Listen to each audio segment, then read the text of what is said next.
بسم اللہ الرحمن الرحیم۔ محترم ناظرین السلام علیکم۔ اموی خلیفہ سلمان بن عبد الملک مشہور پیٹو انسان تھا۔ وہ کھاتے کھاتے تھکتا نہ تھا اور کہتا تھا کیا کروں، اب بھی بھوک باقی ہے۔ اس کے پیٹو پن کا اندازہ اس بار سے لگایا جا سکتا ہے کہ وہ مکہ مکرمہ آیا اور کچھ دن وہاں قیام پذیر رہا۔ اس کے ناشتے کے لیے روزانہ 80 مرغیاں ذبح کی جاتی تھیں، پھر بھی کہتا تھا کہ میں اب بھی بھوکا ہوں۔ ایک دن وہ ہوا میں گیا، کچھ دیر ہوا میں رہنے کے بعد وہ باہر آیا تو چیخ کر کہا، تمہارے پاس کھانے کی کوئی چیز موجود ہے تو جلد میرے پاس لے آؤ۔ اس کے دسترخوان کے انچارج نے کہا، آپ کے ناشتے کے لیے میں نے 3 بکرے ذبح کرائے ہیں جو کچھ دیر بعد پک جائیں گے۔ سلمان نے کہا، میں بھوک سے مر رہا ہوں، جلد از جلد میرے کھانے کے لیے کچھ لاؤ۔ دسترخوان کا انچارج بھاگ کر باورچی خانہ میں گیا۔ اس نے 3 بکروں کے جگر اور دل نکالے اور انہیں آگ پر تیزی سے بھوننا شروع کر دیا۔ اتنے میں خلیفہ کی گرجدار آواز بلند ہوئی، جو کچھ ہے لے آؤ، اس کے پکنے کا انتظار نہ کرو۔ چنانچہ دسترخوان کا انچارج بکروں کے جگر اور دل اس کے سامنے لے آیا، حالانکہ وہ ابھی تک پکے نہیں تھے۔ خلیفہ بڑی بے صبری سے ندیروں کی طرح ان پر ٹوٹ پڑا۔ گوشت گرم تھا، لہذا ٹھنڈا کرنے کے لیے وہ اپنی آستین سے ہوا دینے لگا۔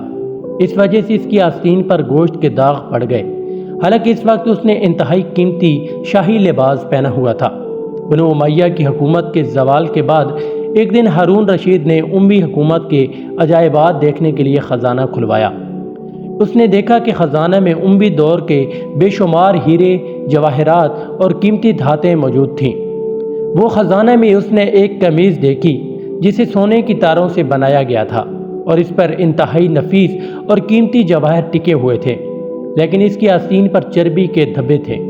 ہارون رشید نے خزانہ کے انچارج سے اس کی وجہ پوچھی تو اس نے کہا، یہ سلمان بن عبد الملک کی قمیض ہے۔ پھر اس نے اس کا سارا واقعہ بیان کیا۔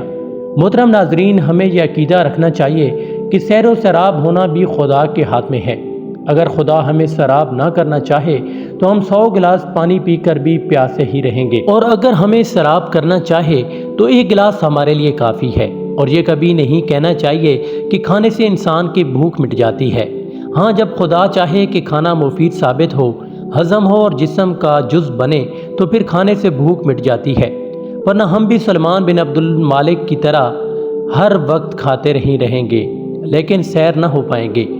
شہر شیراز میں ایک تاجر رہتا تھا جو ظاہری طور پر خود کو مومن کہلاتا تھا اور بظاہر نماز روزے کا بھی پابند تھا، لیکن بعد کے حالات سے ثابت ہوا کہ اس کی نماز بے روح تھی اور اس میں کوئی جان نہیں تھی۔